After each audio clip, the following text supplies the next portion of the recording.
બધી જગ્યાએ આ ભાગીદારી માંગીને આગળ જતા પેલા માર્કેટિંગ સારું એવું કરે અને પછી જેને પૈસા રોક્યા હોય, જેનો ધંધો હોય, એને સાઈડ કરીને અમેરિકા, દુબઈ, ઓસ્ટ્રેલિયા બધેથી ફંડ લઈને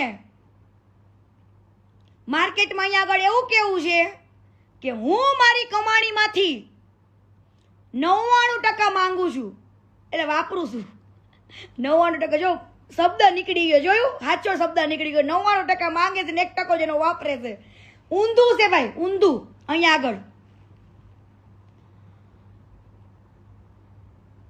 અત્યાર સુધીમાં માની લો ઈ એમ કે છે કે 345 ઘર મેં બનાવ્યા.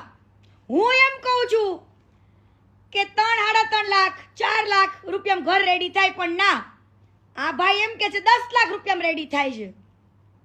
આ ભાઈ એવું કે છે કે 10 લાખ રૂપિયામાં. હાલો માની લીધું કે 10 લાખ રૂપિયા, માની લીધા તમારા 10 લાખ રૂપિયા થાય તો 345 લેખે મેં આજે સરવાળા ગુણાકાર મૂક્યો તો ને કેટલા થાય એમ.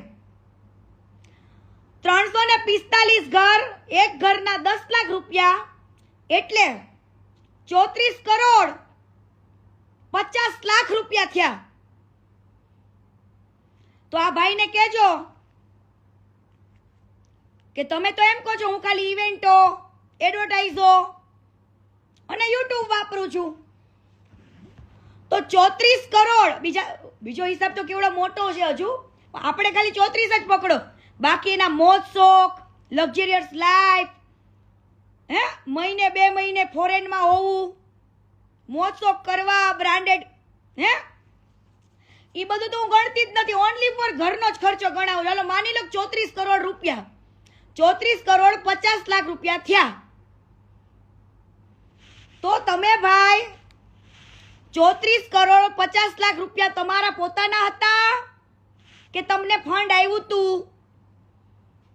આ તો તમે એમ કહો છો કે હું કોઈની પાસે ફંડ માંગતો નથી, માંગો છો, લોય છો, અને માર્કેટમાં એમ કેમ જતાવો છો